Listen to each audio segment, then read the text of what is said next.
नया साल और नई उम्मीद संजोते हुए आ चुका है नया साल 2026। दुनिया शांति की उम्मीद कर रही है, लेकिन तभी सदियों पुराने दो भविष्यवक्ताओं की भविष्यवाणियां सच होने लगती है। एक तरफ फ्रांस का रहस्यमयी संत और दूसरी तरफ बाल्कन की नेत्रहीन साध्वी। दोनों ने इस साल को मानव इतिहास के सबसे बड़े संघर्ष का वर्ष बताया है। क्या हम अनजाने में विनाश के उस मोड़ पर खड़े हैं जिसकी भविष्यवाणी आज से 500 वर्ष पूर्व कर दी गई थी? तो आज के इस वीडियो में हम नास्ट्रेडमस और बाबा बेंगा की 2026 के युद्ध से जुड़ी वो भविष्यवाणियों के बारे में बात करेंगे जो आपकी रातों की नींद उड़ा सकती है। नमस्कार, मेरा नाम ए.के. झा और आप देख रहे हैं प्रीमियर न्यूज। तो सबसे पहले हम फ्रांस के रहस्यमयी संत नास्ट्रेडमस द्वारा 2026 के बारे में की गई भविष्यवाणियों के बारे में बात करेंगे। नास्ट्रेडमस ने अपनी कविताओं में 2026 के लिए जिन संकेतों का उपयोग किया वो किसी हॉलीवुड थ्रिलर से कम नहीं है। यह केवल युद्ध नहीं है, यह मानवता के विरुद्ध एक रहस्यमयी और भीषण संघर्ष है। इस भविष्यवाणी में नास्ट्रेडमस एक ऐसे हमले की बात करते हैं जो रात के अंधेरे में मधुमक्खियों के झुंड जैसा होगा।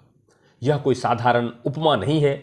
आज के विशेषज्ञ इसे अत्याधुनिक ड्रोन हमलों या साइबर युद्ध से जोड़ रहे हैं। क्या कोई बड़ी शक्ति चुपके से अदृश्य रूप से युद्ध की शुरुआत करने वाली है? क्या यह हमला इतना अचूक होगा कि पूरी दुनिया को स्तब्ध कर देगा?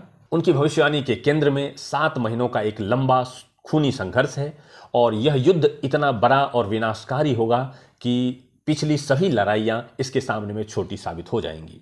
अब यहां प्रश्न उठता है कि क्या यह संघर्ष वैश्विक स्तर पर होगा या यह दो बड़े अहंकारी नेताओं के बीच शक्ति का अंतिम प्रदर्शन होगा? नास्ट्रेडमस कहते हैं कि दोनों पक्ष जीत के प्रति इतने आश्वस्त होंगे कि पीछे हटने को तैयार नहीं होंगे और यह हट दुनिया को एक गड्ढे में ढकेल देगा। फिर उनकी भविष्यवाणी में एक विशाल जहाज के डूबने और समुद्री मार्गों पर तबाही का उल्लेख है। कल्पना कीजिए कि दुनिया की जीवन रेखा, समुद्री व्यापार अचानक ठप पड़ जाए और इससे खाद्यान्न की भारी कमी होगी। महंगाई एक राक्षस की तरह उठ खड़ी होगी और आर्थिक दबाव के कारण मौजूदा राजनीतिक व्यवस्थाएं चरमरा जाएंगी। क्या हम पहले से ही उस आर्थिक सुनामी के संकेत को नहीं देख पा रहे हैं? तो ये थी फ्रांस के रहस्यमयी संत नास्ट्रेडमस द्वारा की गई भविष्यवाणी। तो अब हम बाल्कन के नेत्रहीन साध्वी बाबा बेंगा की भविष्यवाणी को देखेंगे। बाबा बेंगा ने सीधे तौर पर तारीखें नहीं दी, लेकिन उनकी 2026 की भविष्यवाणियां दुनिया की महाशक्तियों के बीच एक घातक संघर्ष और शतरंज के खेल की तरफ इशारा करती है। बाबा बेंगा के अनुसार 2026 में ग्लोबल पॉलिटिक्स का केंद्र एशिया होगा। दुनिया की आंखें चीन, ताइवान विवाद और दक्षिणी चीन सागर पर टिकी होंगी।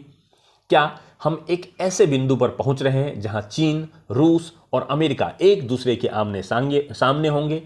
यह टकराव यदि सच हुआ तो सीमित नहीं रहेगा, यह आग पूरी दुनिया में फैलेगा। बाबा बेंगा ने युद्ध के साथ साथ एक और डरावनी चेतावनी दी है, वो है आर्टिफिशियल इंटेलिजेंस के बारे में। उन्होंने बताया है कि आर्टिफिशियल इंटेलिजेंस का नियंत्रण से बाहर होना इस साल में एक भयावह दृश्य पैदा करेगा। 2026 में जब राष्ट्र एक दूसरे से लड़ रहे होंगे, तभी इंसान द्वारा बनाया गया एआई शायद इंसानों के खिलाफ खड़ा हो जाएगा।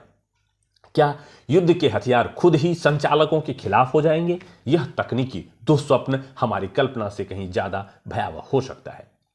मानव निर्मित युद्ध के अलावा बाबा बेंगा ने प्रकृति के भयानक गुस्से की भी भविष्यवाणी की है। उन्होंने 2026 में ज्वालामुखी, अभूतपूर्व भूकंप और सूखे जैसे प्राकृतिक आपदाओं युद्ध के घावों पर नमक छिड़कने का काम करेंगे, इसकी भी कल्पना की है। तो अब यहां सोचने वाली बात है कि आज जब वैश्विक तनाव चरम पर है, ड्रोन टेक्नोलॉजी बढ़ रही है, महाशक्तियां अपनी सीमाएं लांघ रही हैं, तो यह भविष्यवाणी क्या केवल पुरानी किंवदंतियां लगती है? क्या यह भविष्यवाणियों को केवल अंधविश्वास मानकर हम नकार देंगे या इन्हें गंभीर चेतावनी के रूप में लेंगे कि 2026 एक ऐसा साल हो सकता है जिसे हम कभी नहीं भूल पाएंगे? बाकी आप बाबा बेंगा और फ्रांस के भविष्यवक्ता नास्ट्रेडमस द्वारा की गई भविष्यवाणी के बारे में क्या सोचते हैं? कमेंट करके जरूर बताएं।